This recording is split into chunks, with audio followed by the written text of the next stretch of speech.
Hello and welcome to our second episode of Learning Space. My name is Dr. Pamela Gay and I am here to put science in your brain.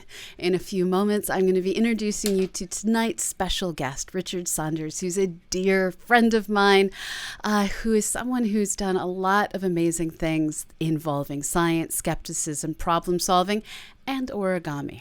But before I go there, I'm going to introduce you to a little bit of really cool science. Now, this week, and I'm going to move the chat for a moment. Sorry about that. This week, we saw our second data release from the Gaia spacecraft over in Europe. Well, Gaia isn't in Europe. It's actually orbiting our planet. And what Gaia is doing is taking more precise measurements of the positions of stars and the motions of stars than have ever been achieved before. In our latest data release, there are 1.7 billion discrete measurements of objects. It's more 1.7 billion objects with discrete measurements. And this allows us to do science that we got hints of how to do. We got hints of these results in other surveys like the Sloan Digital Sky Survey.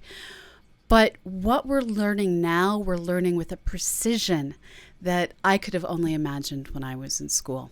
This particular image shows the northern sky on the left, the southern sky on the right, and in these images, we have the velocities of different objects that were observed.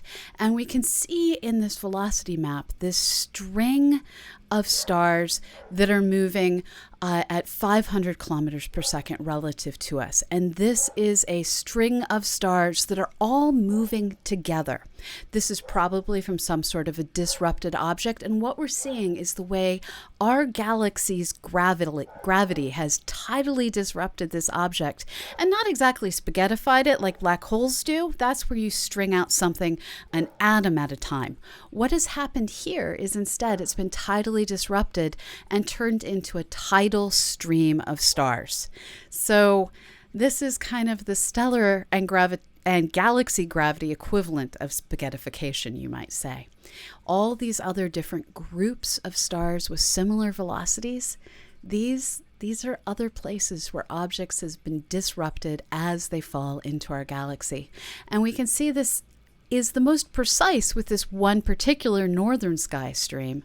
But these kinds of streaks, these kinds of disrupted tidal streams of stars appear all over our sky. Now, beyond that, it's not just about our Milky Way galaxy. Looking out at the Small Magellanic Cloud, I'm fact-checking that in real time, so sorry. This is the Large Magellanic Cloud. If you live in the southern hemisphere and you go outside, you can see this cloud of stars that kind of looks like someone grabbed a fistful of the Milky Way and just threw it off to the side. That fistful of stars isn't actually part of our galaxy. And in fact, scientists now believe that these two clouds of stars aren't even gravitationally bound to the Milky Way. It's just a fluke of when we live that we're able to see these. Now, in Gaia's data, if you look carefully, so in this video now, you can see that there are slight contours on this image. These contours are actually all the different velocities of the objects being observed, how they're moving through the Large Magellanic Cloud. So we're now able to actually map out the velocities of objects in one of the nearest galaxies. Now, there's still going to be a whole lot more to learn. What's amazing is this is the science that's just been coming out in the past several days. In the months and years to come, we expect to see much more science, doctoral dissertations, revolutionizing how we see our galaxy and the universe beyond. But for now, this is what we know, and as we learn more, I'll bring it to you either on this show or during the week. On weekdays, we have the Daily Space.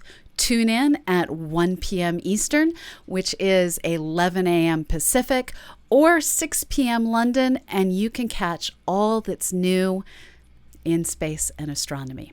Now, I'm going to switch over to our guest, Richard Saunders. This is someone who actually, when the season is right, can go out any clear night and see the Large and Small Magellanic Cloud. Maybe not with those lights turned on. So, welcome, Richard. How are you doing this fine morning?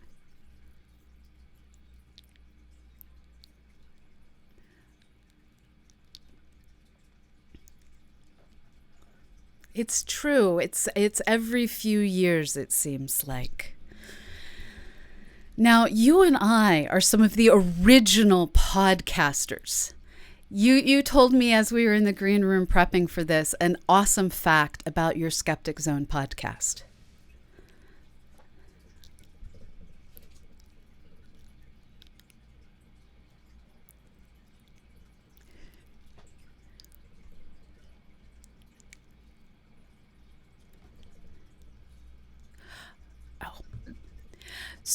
So as you go into your 500th episode of Skeptic Zone, looking back, how does the wild ride that you've actually taken compare with where you've actually landed all these years later? I don't think I've landed yet. That's the sort of thing. I think once you've landed, I think it's time to retire. We're fond in the Skeptic saying that you can't predict the future. So when I started doing this particular show, I was doing other bits and pieces before, over 10 years ago. You don't have it in your head at all. What will the show be like in 10 years? What you have in your head is what will I get out next week? Yes. So you don't think about 10 years down the track, but it's been mostly a wonderful experience. Sometimes, as you know, it's very stressful to put together something every week, to get guests, to get stories together, to edit. I make a policy of having the show go out no matter where I am in the world, if I happen to be traveling or whatever. So it's a commitment, but the feedback I get from the listeners is always heartening and wonderful, especially from people like long-distance truck drivers and things like this, or people who are lonely. And every now and then you realize, not only am I sitting here in this studio doing a show and speaking to the microphone and finding guests, but that goes out to the world. And somewhere, someone, hopefully many people, find it comforting, interesting, I hope, and it adds a little bit to their lives. And that's a nice feeling. And the podcast that you do, first of all, it's not just you. There's an entire team of you that you're one of the leaders of that has been working on this, and it's been a slightly changing cast of characters over the decade. When you all started this, it was really grounded in the revival of the Skeptics movement. It came out after TAM had been going for a few years. What was the origin story for how you got started in this early 2000s switchover of we need to make our world think a little bit harder? It was coincidental for me. I've been interested in skepticism for a long time, since the early 80s, because in the early 80s on TV I saw this character. And who exactly is that for the audience who doesn't recognize him? Well, it's not Charles Darwin, although it's a Charles Darwin doll they co-opted. It's James Randi. Yes. He's got his little escape handcuffs on. Yeah. Up his, in the back there, I don't know if you can see it, he's got some cards hidden there. Perfect. So I saw him in the early 80s in Australia. He came and did a TV show in Australia, a very famous water dividing documentary. And so it was always in the back of my head. I was very impressed. But I started really getting more interested in the very late 90s. I attended my first convention in the late 90s. I met James Randi in the year 2000 here in Sydney when he came out for a convention. And only the very next year, I joined the committee of Australian Skeptics. Yeah. So it's coincidental that I joined at about the right time when there was a bit of a resurgence or things happening in that area. Now, you professionally are many different things. It's kind of hard to describe. You aren't a magician, but you can do magic.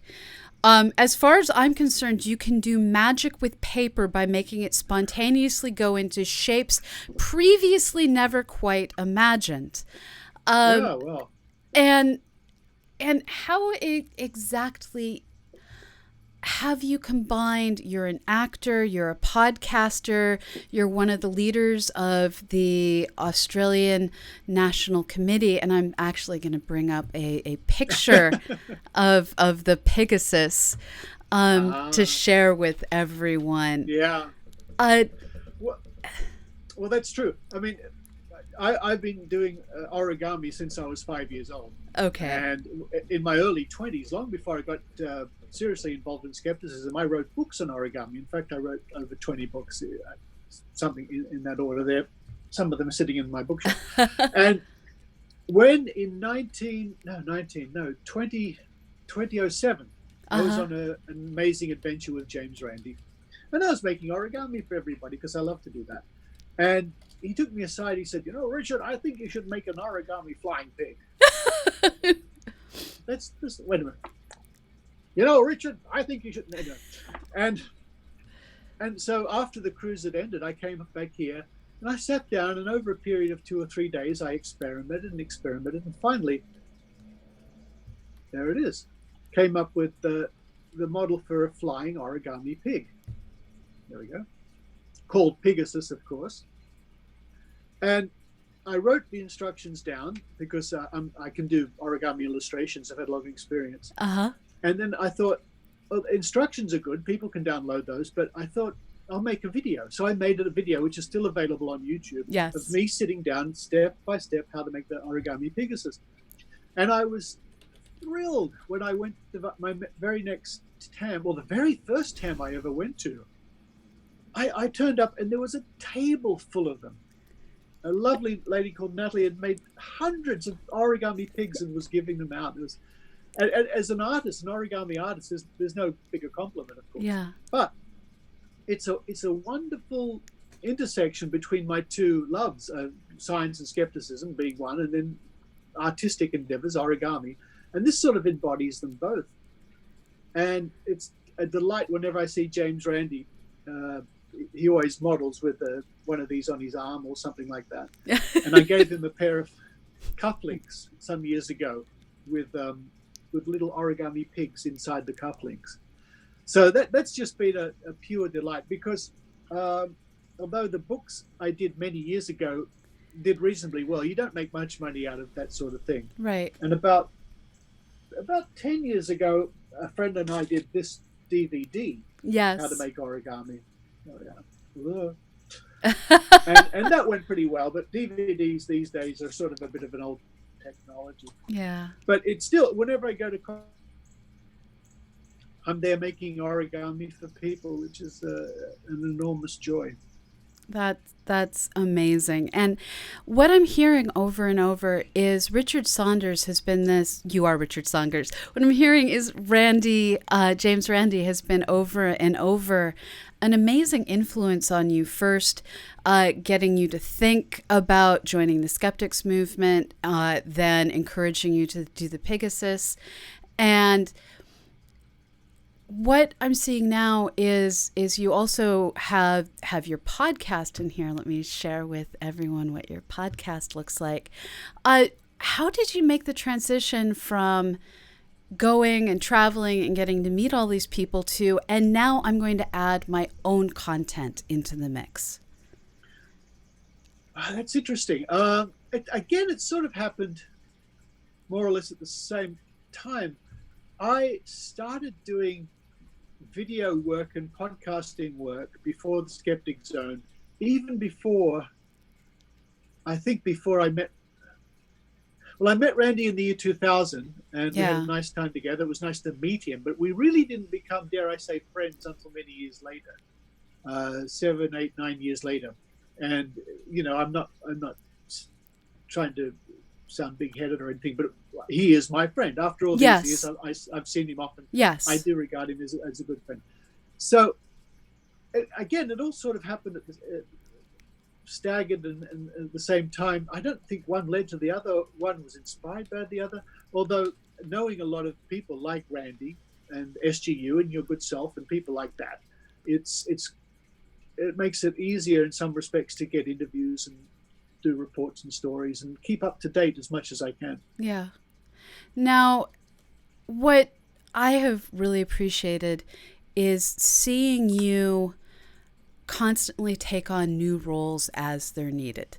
So in Australia, with the Australian Skeptics movement, there was a real need. There were issues with medical devices. There was issues with homeopathy. Can you tell me a little bit about some of the lack of problem solving, lack of critical thinking, lack of science that you've been working to combat there in Australia? Yeah, I guess it's in a couple of ways. One is just through work with the Australian Skeptics. And they have inspired me from day one, the Australian Skeptics. Yeah. Before I joined, I was reading the magazine. And I've been on the committee now for about 17 years. And it's just a wonderful lineup of people I've dealt with. So through that sort of activity, work with the Australian Skeptics, I've been able to do things like media appearances. Mm-hmm. And I guess some people might remember the power bands of about 10 years ago. Yeah. Which were these plastic bands with a hologram in them. Yeah. And I was in the very fortunate situation of being able to contact a journalist who ran the story on their TV show, mm-hmm. and tell this journalist, I know the story. I know what's happening. I know that the balance tricks, how they work. I was invited to appear on the show to test these things. And the test, of course, the person failed miserably. And that led eventually to helping to bring the power balancing down. So that's very important. And in a way, I hope some people got the message or were educated. But a very important thing I do, apart from that, with some help, is a show called The Mystery Investigators, which I've been doing since 2003. This is a stage show for students. And for all those years, every year, my colleagues and I appear here at the museum, the Australian Museum in Sydney, and sometimes at schools and things like that. And we do a full stage show. It can go for 40 minutes or an hour and a half, and we do bed of nails, we do explain firewalking, juggling. We do juggling to prove a scientific point, I hasten to add. We have a water divining test to demonstrate double blind. We talk about optical illusions and how the brain can be fooled. And I think that is, well, I hope, one hopes that over the years and the thousands of students we've performed to, that a lot of them have learned something out of that. And that gives me a good feeling. It's exhausting. At the moment, I'm doing the show with my very good friend Maynard, the crazy reporter here in Australia.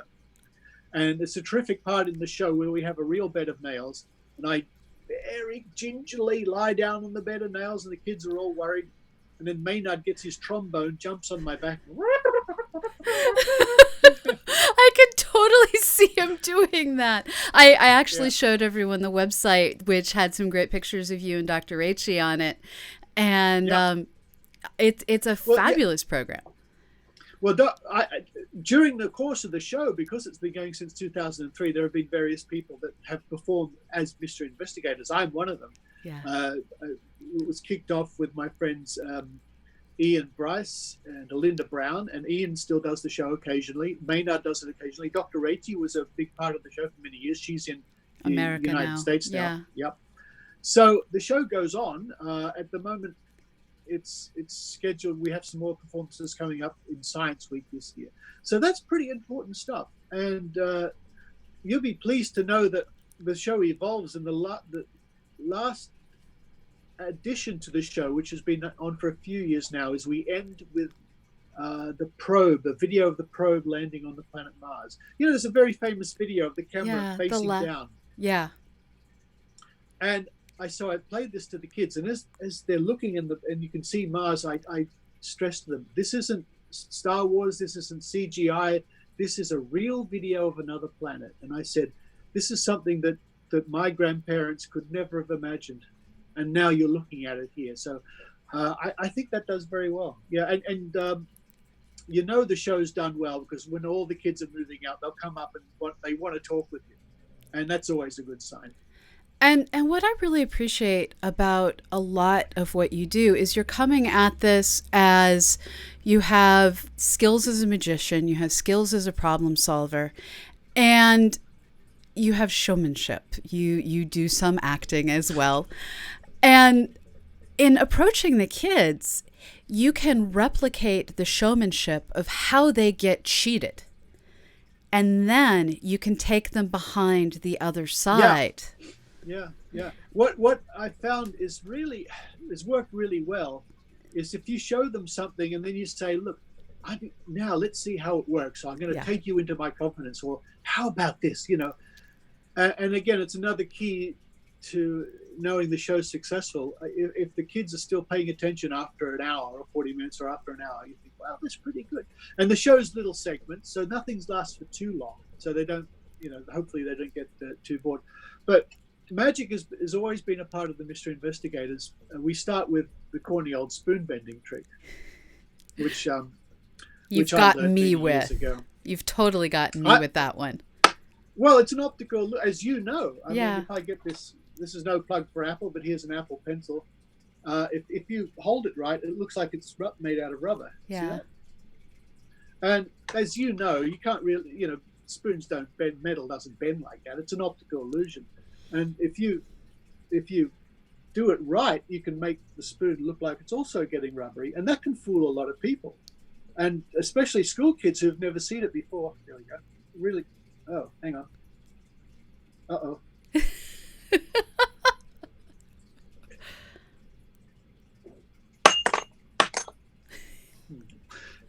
Anyway, the thing about that is I start the show with spoon bending with a tablespoon.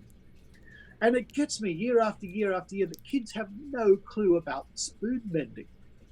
This is long time. This is the 70s when spoon bending was the big thing. Yes. And it impresses upon me that if it was real at the time, then spoon bending or psychically manipulating metal would be part of our culture and society.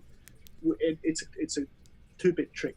And this was Uri Geller. Yeah, Uri Geller. Yeah. And this was one of the big deals of things that James Randi completely pulled the curtain away from while on the late night show with Johnny Carson. Yes. And showing that these people who are claiming psychic powers, who are trying to twist our reality to make money, that it's just science, and you just need to know how to apply the forces right, and how to sometimes stress and strain things a little bit ahead of time. And ultimately, as we tell the kids, it was a trick. That's fine. It's a good trick. I mean, people are entertained. Fantastic. Randy is an entertainer, as you know. But you shouldn't have to then pretend it's something mystical, right? Or powers unknown to science. No, just say it's a trick, and everybody can have a good time. And you've taken it that next step in several places, and always made an effort to highlight the people who are doing things on the research side, where there are so many people out there trying to pull the wool over our eyes with different things. I remember the last time you and I were in Australia for a Skeptics event, and James Randi was there as well. That was the night he totally duped me with magic tricks. There was a big issue being raised about children not getting vaccinated, and the commercial was played where people were making claims that the vaccine was worse than the disease. And you and the rest of your team who helped organize this conference brought forward all of these amazing researchers and speakers who could say, no, here's the facts. And what interests me as a science communicator is by taking this combination of the magicians who are hosting and doing the gets engaged and get everyone revved up, and then bringing in the speakers and bringing in the facts, you were able to get people engaged and then get them to listen to dry scientific facts and care. And that was kind of an amazing combination. Now, the other side of what amazed me is what all the Australian skeptics movement has accomplished. And you've been one of the organizers rather than one of the scientists. And it is truly a partnership of people making space for different people to talk science. And how have you guys organized your grassroots efforts so nicely? Well, when you come to think about that, of course, I'm just the little cog here on the big wheel, and I would give a lot more credit to people like Dr. Rachel. Yes. Dr. Rachel Dunlop, who is a reporter on the Skeptic Zone podcast. In fact, she was one of the original reporters on the show. Yes. And as we've just mentioned, she's doing real scientific research in the United States at the moment into things like Lou Gehrig's disease. Yeah. Like she's a biochemist in, I believe, Wyoming. She's a force of nature. Yes.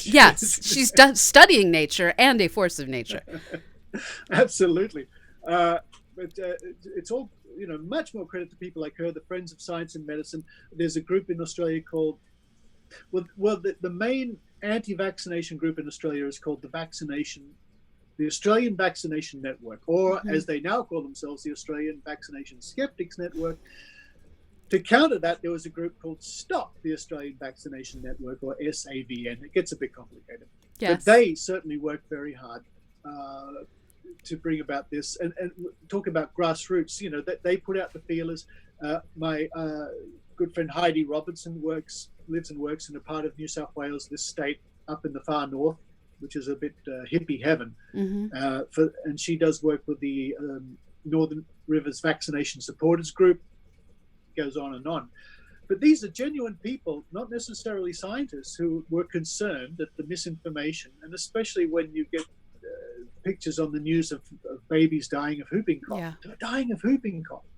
So that spurred a lot of people on. And my part in all that was simply to support and help. And one of the best things I can do there is give people a voice on the podcast. So Dr. Rachel had regular reports about keeping my audience up to date with the vaccination story and the hoo-ha going on. And more recently, Heidi Robinson has her reports and concerns about vaccination. So if I can help do that, then that's a pretty important thing. Not necessarily me getting out there and doing the scientific or the hard work, although I know a bit about it, but it's giving people a voice, I think. And the reason that I wanted to bring this up is here we are on Twitch, which is a platform where anyone with a microphone and a video camera can say their piece on the internet. And we can all do that on YouTube. There's so many different ways to get our voices out there. And Twitch is a platform that's building educational communities, building science communities, building art communities. And the people who can communicate aren't necessarily the same people who can science. Occasionally you get lucky. Dr. Rachel is such an amazing example of that. And you're an example of someone who isn't a PhD researcher. Thank you so much for the follow. Someone out in the audience just followed the show. So you are an example of someone out there who is giving voice to people who may not know how to get their voice out there. And this is a role that anyone on Twitch who knows how to communicate, who knows how to tell a story, can do as well. And this is a community of people who aren't all English speakers. And there is space for people to learn from all of these things that you've done and become the person who gives the voice for the person who doesn't know they have a voice.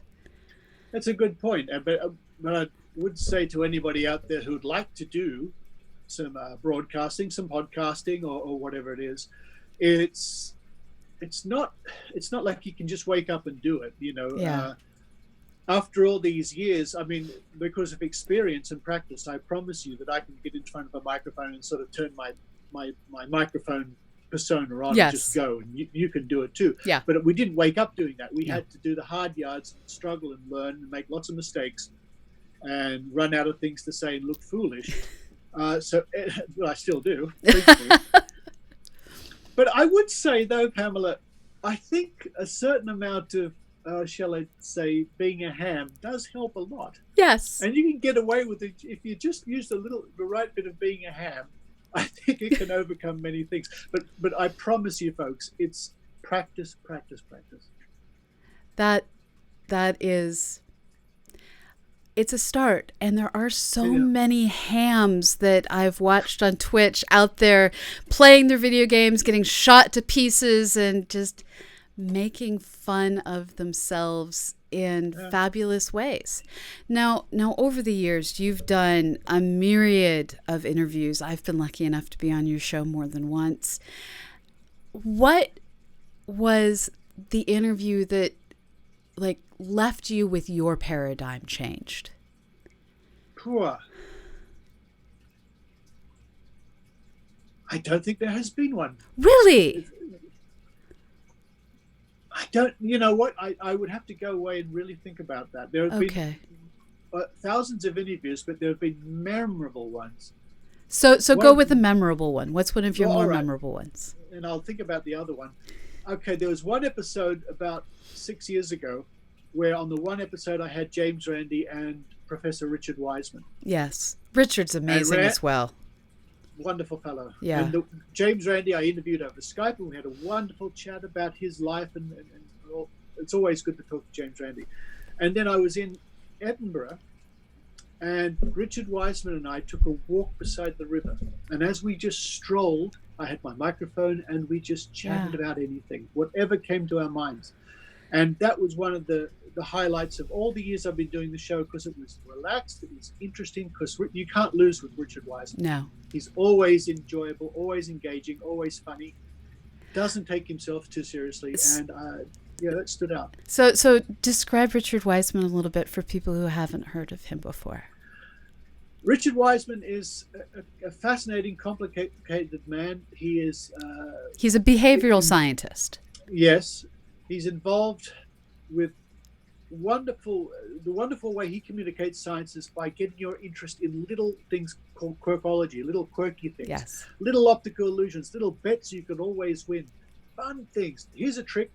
Can you work out how it's done? Now we look behind the scenes. This is how your mind was fooled. And he's just got such a lovely, laid-back, casual, friendly approach to it. I recommend everybody look up Quirkology or Richard Wiseman. In fact, he graciously gave me permission to use a brief video he's put up online, and I've used it now for over 10 years on the Live Mystery Investigator show. And the kids love it. It's called Perceptions. If you look up Richard Wiseman's Perceptions, and the kids go crazy. And in fact, it was only in the last 2 years that I twigged that I should show it twice. Yes. So I show it once and they don't know what's coming and they love it. Then I show it again. They're all anticipating because they know what the thing is. So that was the great interview. But it also feels odd to single anybody out because I've had wonderful interviews with yourself. So I can't remember hundreds and hundreds of scientists and communicators and entertainers in the skeptical world, live interviews. My reporters have all done interviews, like Maynard, my current reporters around the world. Around Sergeyev has done some great interviews. So to not name everybody is wrong, but I can't name everybody because that's fair. And I can actually pull up Richard's video, and under fair use, we can use it here. Let me go ahead and switch screens. And sorry for the blast of noise, everyone. Sometimes websites decide I shall play music whether you ask me to or not. Okay, so let's go with this. So let me try and get a little bit of audio. So this is the video.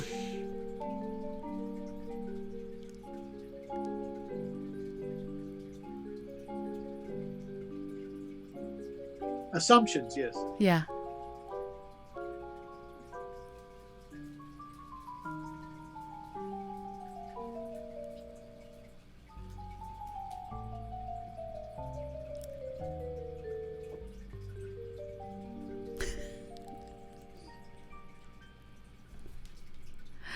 So it's fabulous. I have deep desires to figure out how to do something like that, and no time. I'm glad people like Richard exist to figure out how to do these things.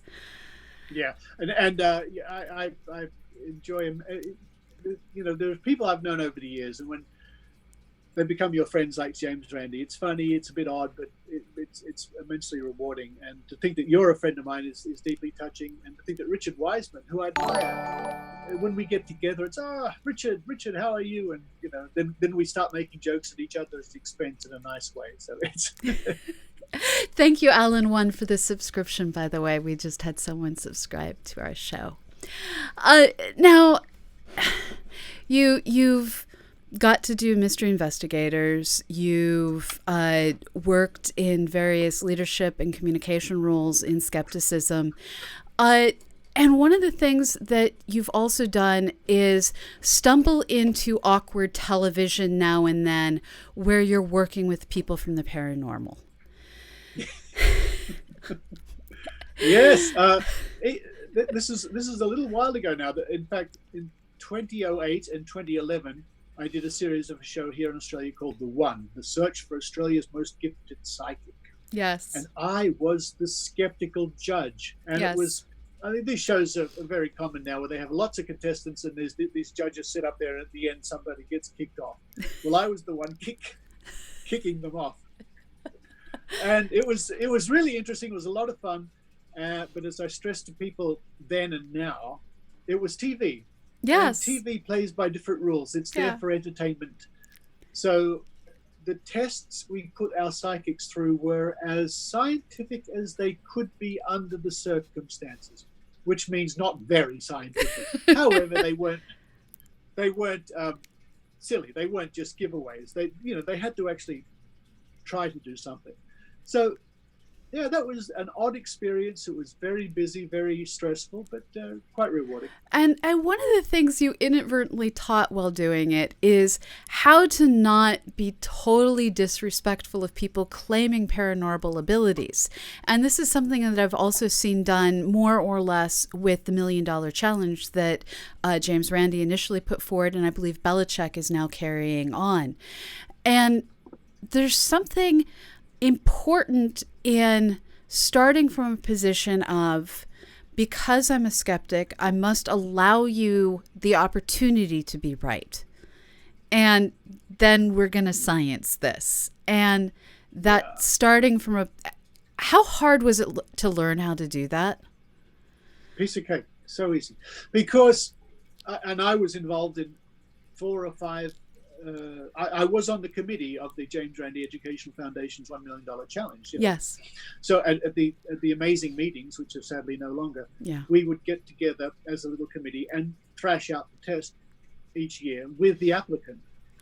And we never took the frame of mind that we would degrade the applicant or look down upon them or treat them like whatever people imagine skeptics treat psychics like.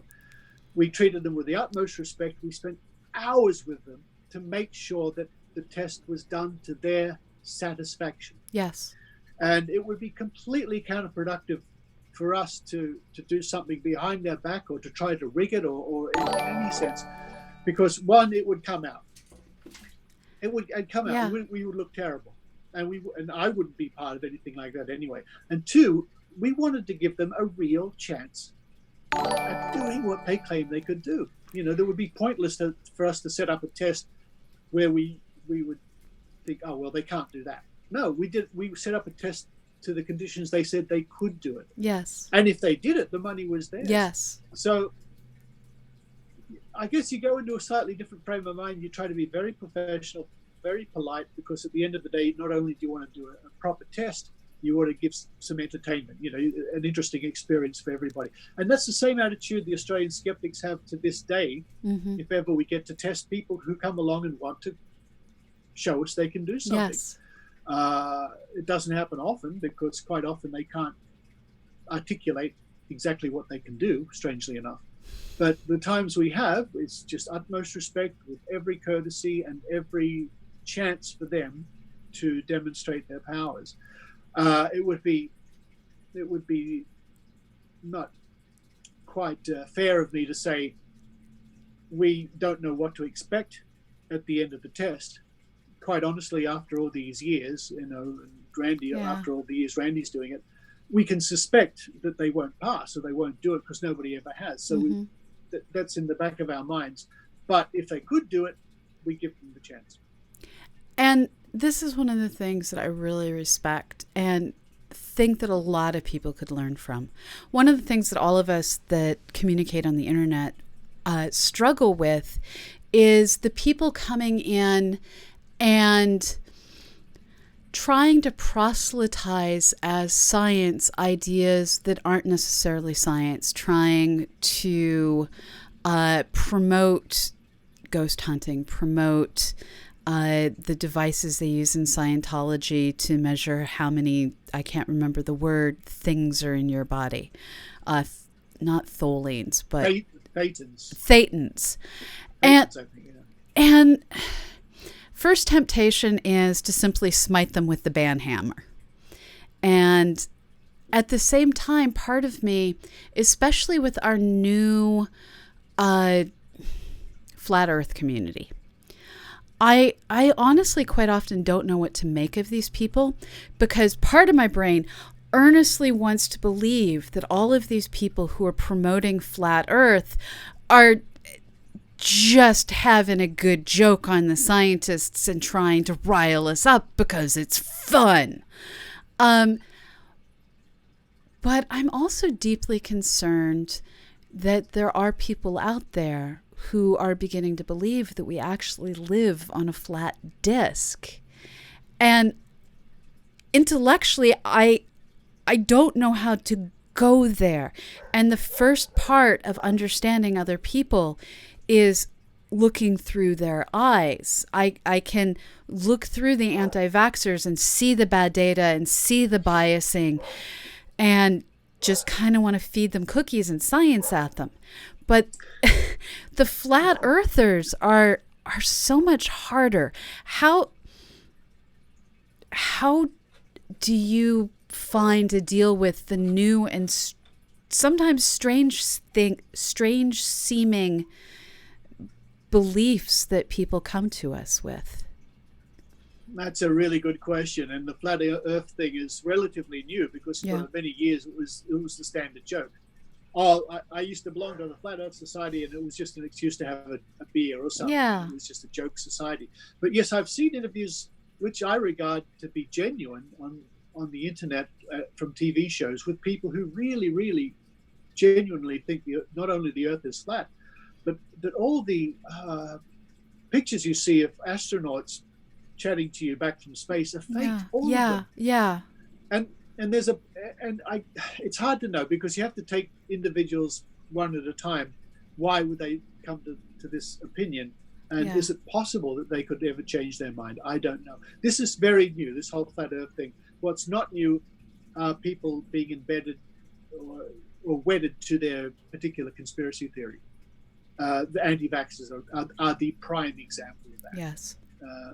Anti-fluoridation, I can't even say it, I need to brush my teeth, are also an example of that. But with the flat earthers, I'm at a bit of a loss because it doesn't take too much to discover the evidence the earth is round and have it explained to you. But even after all that, if you still want to believe, go along with the crowd, feel like you're important because you've discovered something the rest of the world doesn't know. Yeah, I think a lot of conspiracy theorists get a good sense of importance because they really do think they've discovered something that's been kept a vast secret. So it's psychology. It's very complex. Yeah, the best I can say is if all of that video and all of those images were faked, NASA would need a much bigger budget to do that level of special effects. Yeah. Can we have the budget to do that level of special effects? Now, that would be good. now we're running down on time. You have a bunch of awesome things coming up in the fall where I actually get to see you again, and where you're going to be out doing all sorts of educational events to help get the next generation maybe a little bit better at scientifically thinking than the current generation. So tell us about some of the things you have coming up. Coming up, yeah, I'm going to be appearing at Skeptic in Berkeley on the 10th of June. And I'm very excited about that. I'm a regular visitor to the Bay Area, so to appear at Skeptic will be a pure delight. I'm really looking forward to that. Just after, on the 18th, I'm scheduled to appear in Bend, Oregon, to give a Skeptics in the Pub talk. Excellent. With my good friend Brian Dunning. He's arranging all that. That's all just being arranged at the moment. Really looking forward to that. I want to go on a Bigfoot hunt, actually, while I'm in Oregon. I'm going to be sure to go on a Bigfoot hunt when I'm there. And the big one, oh my goodness me, where I get to see you again in person, is the Australian Skeptics National Convention on the October the 13th to the 14th here in Sydney. Excellent. And that's promising to be a really fabulous time. And Pamela, when I think about a few years back when you were visiting Australia and we went for a stroll in the Botanic Gardens. We were so determined to find fox bats and we failed, but instead we found giant eel-like things that were fascinating. And that was one of the times I brought my microphone, and as we strolled along, we just chatted. And that's, people want to look up Google Pamela Gay Skeptic Zone. They can see all the times that you've appeared on this podcast. That was... Again, a wonderful memory, just wonderful. And I'm really looking forward to getting to see you again, getting to see more of your city. Best meat pies I've ever had have been in Sydney from street vendors. Cool. And I still remember when you interviewed me with your Muppet pop filter on top of your mic outside of the Sydney Observatory, and as soon as we were done, all of the people popped out the door like a bunch of prairie dogs because they'd heard the interview and they didn't want to. Yes, there's your Muppet pop filter. That's it. Because it was very windy and I had to use that on my microphone. Yeah. And the people we were sitting on a little bench outside the Sydney Observatory, everybody. And I'm interviewing Pamela. Pamela, what do you think of the southern skies and all this something? And they said, well, thank you, Pamela Gay. And I turned off the microphone and all these people. Yeah, it was... Because they heard your voice. And your voice. It was awesome. And we got an impromptu tour of the observatory on a beautiful sunlit day. So I have one last question for you coming in from the audience. Fenmill is asking, have we been attacked by drop bears? I didn't notice any, but you've lived down there. Have you run into any drop bears? Oh, all the time. I sometimes I don't leave the house for days. Well, this has been wonderful, Richard. I actually have a great book that I'm going to review. Do you want to stick around to hear about this really cool book? I'd love to. Okay, so everyone, Richard's going to hang around for a few minutes, and for the next few minutes, I'm going to be using our third and final segment of Learning Space each week to show you something cool that you can go out and get that will help you get involved in science and making and exploring our universe. This particular book is called This Book is a Planetarium, and there's actually a whole bunch of amazing things in this book, and you can see the video going. I'm trying to figure out if I can switch to full screen. I can't switch to full screen on this. So this particular book is a pop-up book designed for children that will fascinate the parents as well. It goes through and it has a variety of different things in it that you can play with. There is a string guitar. There is a decoder ring for creating secret messages. There is a speaker that you can use to amplify your cell phone's noise so you can learn how speakers work. There's a spiral graph that kids can play with for drawing that teaches you about cyclic motion. This entire book is how to play. And the thing that got my attention, and I have to give a hat tip to Aviva Yamani, she's the one that showed me this book. And on the inside of it is a planetarium that you can just stick your cell phone inside of. And the cell phone lights up the sky. And this book, which is really amazing, teaches kids how all this stuff works. Now, it retails for $40 US. I have been able to get it for significantly less on Amazon.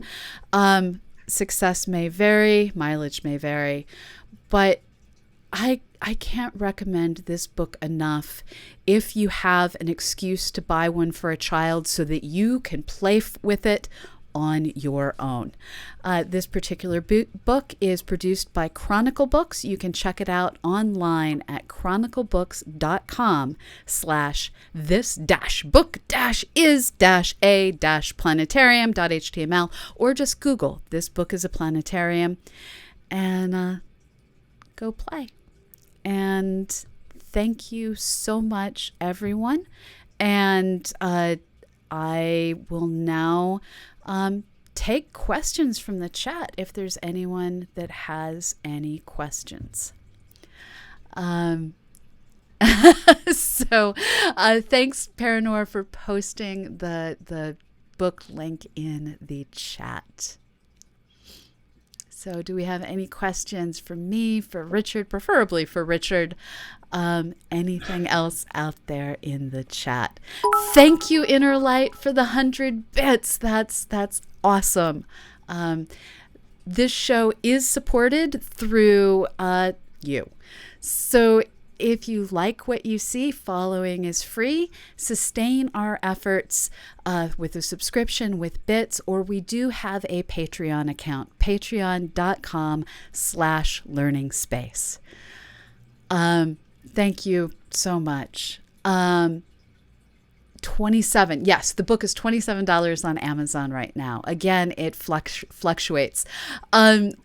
Richard, Noel, hexacosacoron. Oh, usernames are hard. Wants me to say that he is skeptical of you. Just as a joke. Noel actually had the pleasure of sharing a bus ride with our mutual friend Aran out to the eclipse site in Carbondale. And the good news of your skeptical crew has come to our neck of the woods in the past. Yes. So thank you to Dr. WD40 for sending everyone that was watching his show over here. We appreciate every raid we get. So Alan 1 is asking, Richard, what initially got you so into origami? You said you've been doing this since you were 5. Yes, it was a TV show. It was a British TV show replayed in Australia, probably the BBC, I can't remember, by a very famous magician called Robert Harbin. He made, and if anybody knows the zigzag trick, it's a very famous magic trick where the woman or the volunteers, he invented that. But he had a TV show of 5 minutes or so where he'd make a frog or a little bird. And as a 6-year-old kid, I was completely mesmerized. And I tried to fold along, but when you're so young and the TV shows once, it's gone. So my parents bought me a big book he wrote, Robert Harbin wrote, and that was the end of that. I've been sort of stuck in origami ever since. I love that you found your thing at such an early age. That's you're lucky. Yeah. Not everyone ever finds their thing. That's kind of awesome. One thing, I guess. Well, yeah, one of many things. So do we have any other questions out there?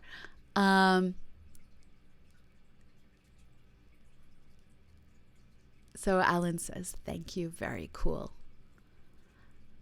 The lag in questions is always so. While folks are typing in their questions, next week we will be back. We do alternate between even episodes are timed for the Asia Pacific region.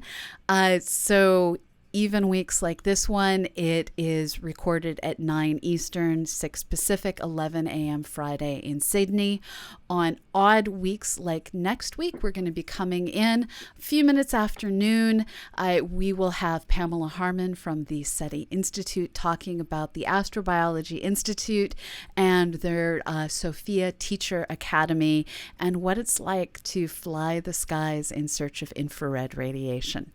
So mark your calendars. We are timed for Europe next week. And then, of course, we're going to keep alternating.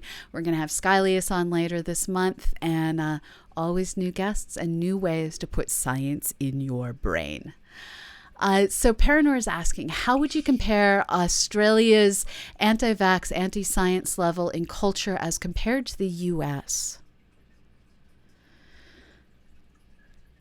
You know what? There's not much difference. No. I think the U.S., the population is so much bigger. Maybe you hear about it more and there are more people involved. But percentage-wise, it's probably about the same percentage of the population who are really heavily into conspiracy theories and like-minded people. Yeah. Although the Australian skeptics, and through the efforts of Dr. Raichi and people like Heidi Robertson, we've had some very major successes against them, especially with the media. So, Heidi Robinson's the former nurse that worked against. She's a former paramedic, in fact. Okay. And so she does have a medical background, and she spearheaded, one of the people spearheading the push for vaccination in the region of Australia where some places have below 50% vaccination rate. So she's doing a marvelous job. Yeah, one of the things that always gets me is both of our nations have regional areas that are just culturally much harder to get science into. And that geography relationship is just not something that I'd realized was so ubiquitous. But you have had some major policy work done down in Australia where you're working to add scientific criteria to getting insurance companies to approve different medical treatments, in getting the government allowed medical instruments list revised. And this has been grassroots efforts that are truly amazing. Yeah, again, I tip my hat off to all the people involved with that. I do my small part whenever I can. But yes, there are policy changes from the government that have made a lot of difference. And it's this partnership of the people who know how to do that part, the people who know the science, the people who know the medicine, and then just getting the word out. And I love that you've brought together, through everyone's community efforts, such change. So I'm not... It's ongoing. It's ongoing everywhere. They say that you can change a person by changing their perspective. And if we want to change the world, we have to change how the world sees itself. And that's hard. Hey, if the world is actually flat, then you're here and I'm underneath somehow. I'll have to think of that. They actually have weird they have weird ways of warping a disc in. You have to travel along. Yes. Yeah, they have everyone on the surface of a disc. In my head, it's held up by a turtle that's on the back of an elephant, or an elephant on the back of a turtle. Pick one. And thank you for the follow, Raphael. So Fenmil is asking, any good books that came out recently either of you enjoyed? Do you have any recent favorite books? Recent books. What a luxury that would have to have the time to read recent books. Oh, this is what Audible books are for.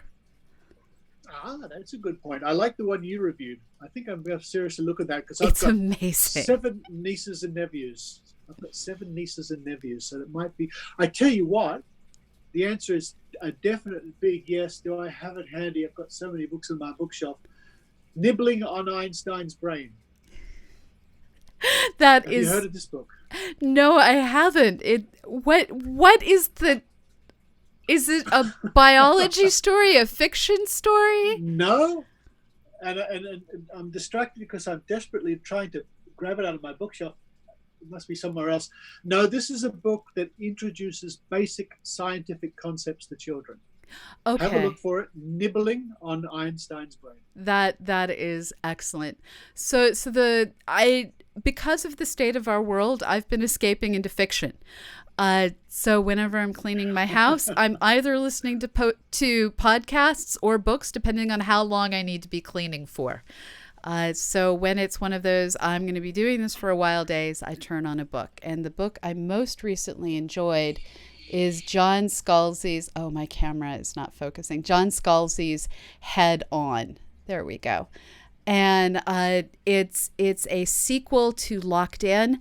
And what I really appreciate is he managed to write this book so that you have no idea, and it absolutely doesn't matter what the gender of the first person narrator is. And the audiobook, there's two versions, a male version narrated by Will Wheaton and a female version narrated by Amber Benson. And I just love that trick of the language that our brain is capable of retelling the entire story simply by changing the voice from male to female. So, psychology in a really good fiction package.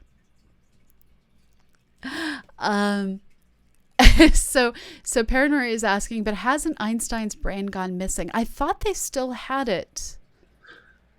I hope it didn't go missing. That would be weird. So Susie Murph is recommending Carrie Byron's autobiography, Crash the Test Girl. She was one of the Mythbusters. Mythbusters, yay! Yeah, they're awesome. I'm not... They did a follow-up series that Carrie with Tori and Grant, the White Rabbit Project, I think it was called. That was very enjoyable. And Grant has also been doing the new Star Trek series on YouTube, which is quite excellent, where he plays Sulu. So I recommend that YouTube series if you want to see Grant Imahara acting. Star Trek continues. Yes. So this rounds out our hour. I really appreciate you joining me tonight, Richard. I really appreciate all of you tonight with the new follows, with the subscription, with the bits. Thank you for your raid, Dr. WD40. And next week, we will be here different time, same channel. Stay tuned for the events will get posted. If you liked what you see, give us a follow so you get the notifications on your phone every time we're going live with a new episode. This is not all we do here at CosmoQuest X on Twitch. We have our daily news show, The Daily Space. It comes on every Monday through Friday at 1 p.m. Eastern, 6 p.m. London, 11 a.m. Pacific. We host office hours at a variety of times during the week. I am on Tuesdays at the same time that tonight's show started. So tune in, 9 p.m. Eastern, 11 a.m. I guess that would be Wednesday in Sydney. And we're here for all of you, wherever you may be in the world. So thank you for spending an hour putting science in your brain with Richard Saunders and the Muppet version of James Randi. Wherever you are in the world, have a wonderful morning, evening, or afternoon, and I'll see you on the other side. Bye-bye.